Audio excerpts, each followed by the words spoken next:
Hey guys, welcome back. Rob from the Off-Grid Tiny House.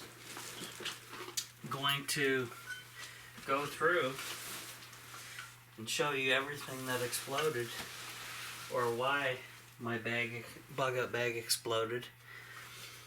Because I got so much gear, it's insane. So I got a reflective pad to keep the body heat where it should be going, and also can be used as a reflector for signaling, and for of course you're gonna have radiant heat off the fire hitting this, and it's gonna act as a radiant barrier. So that was from the Dollar Tree, guys, and that's for your windshield in your car, just repurposed. Okay, I have in a Ziploc bag my portable solar panel and a USB powered lighter. You guys seen that before? If you haven't, check out my other video. I have it wrapped in some a bandage just in case it's not accidentally triggered. I have portable battery charger, USB powered, which I can use via the solar panel, and this will charge some batteries which are in here for headlamps, for lighting and stuff like that. I have a bandana, a hat, and the hat is also has a bug screen built into it.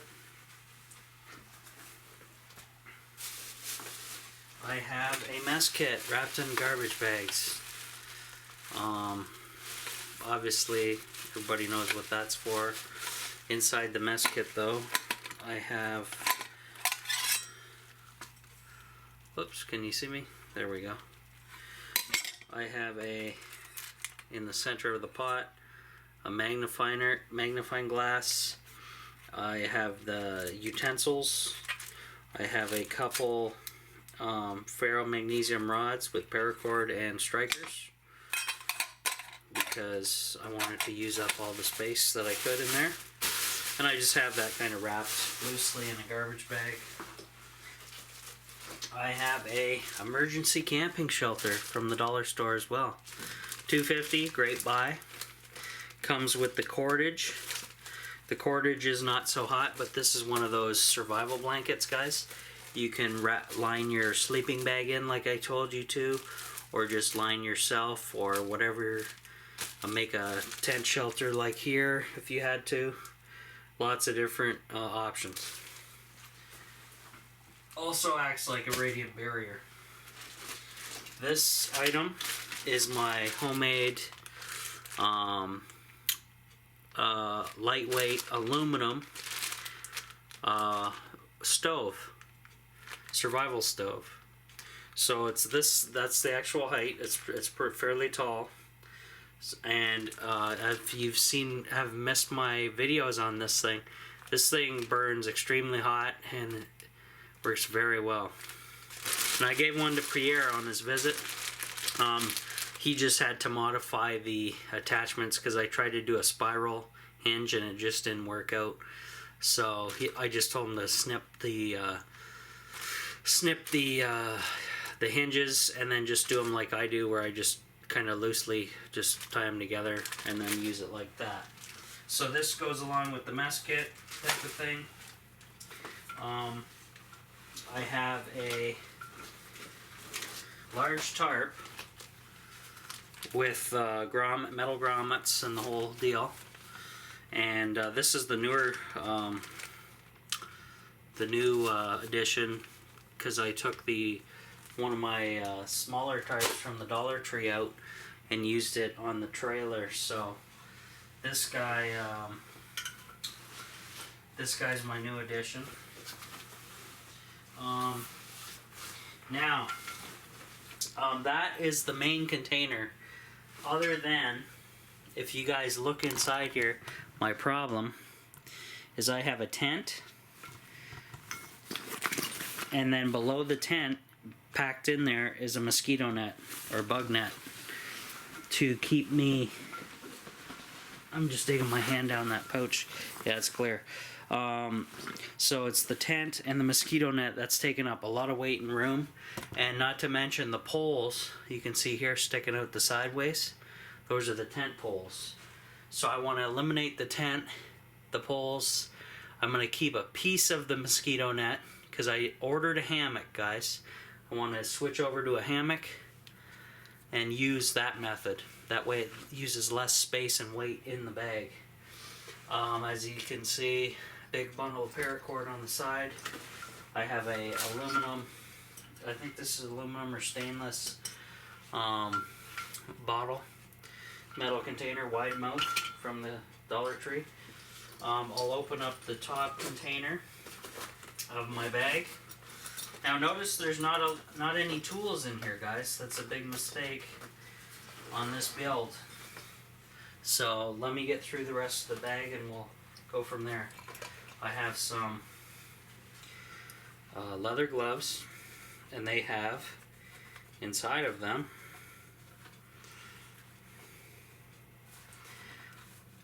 these are from the dollar store as well. These are metal coated basically clips that you could use to help tie the tarp down to objects, paracord or wood, and both gloves have those in there. Okay, I have a whistle with a temperature probe and a compass, and this works really well, dollar store find. I have a sleeping kit. I have earplugs, I have a blow-up inflatable pillow, and a mask for your eyes. And it comes in a little heavy-duty plastic container there. That's a dollar store find as well. This goes with this guy and this guy.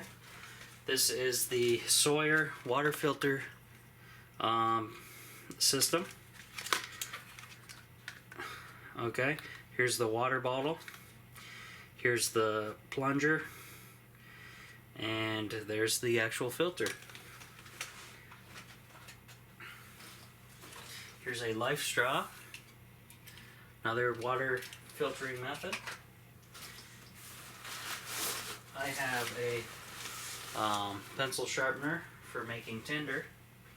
That came out of one of the gloves. In this bag, this is a sack. I have the poncho, my poncho wrapped in here, and then you can just use the sack to carry objects like sticks and tinder and stuff like that, or dry your clothes. What else do we got here? Oh, there's the straw for the life straw, or not the life straw, but the Sawyer water filter. And that's it. Now that's a pretty bogus bug out bag if you ask me, because a lot of stuff, a lot of space and weight is taken up by the tent. When that stuff's gone, I can add my tools, my knives and stuff, and my axe, and a medical kit and a fire kit, and then this should be a complete bag after that. But that stuff there, what's left, has to go. The poles, the tent, and the mosquito netting. However, I will keep some of the mosquito netting, guys, and then just cut to fit type of thing where it just throws over your head or whatever. If I'm in a hammock, all I need to protect is my head if I'm under a sleeping bag or a tarp. So hopefully that's the case.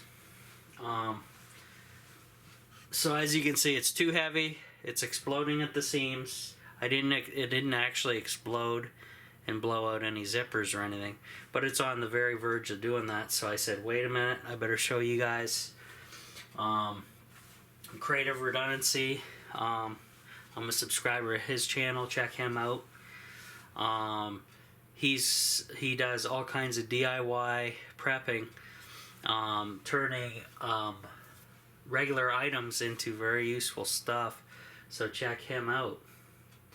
And then he said he would help me out if I did this video here, show him what's my plan anyway, what's gonna happen.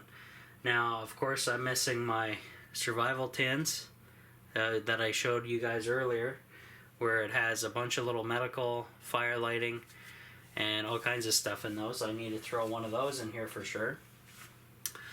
And then a lot of you may say, well, the solar panel, the batteries, and the battery charger is kind of a waste, and it does take up room and weight.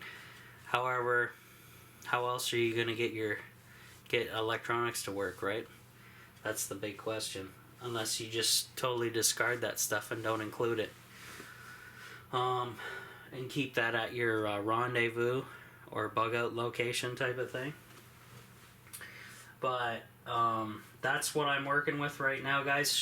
Send me your comments. I want to hear your comments on all this stuff. And then we'll go from there. But that's kind of what I got going on. I do need to add, I'll show you, I have my folding saw, and I just have it wrapped in some rope, and I put a little paracord through the opening eye hole there. I need to add that to the bag, of course. I need to add my survival knife and get a full tang fixed blade as well.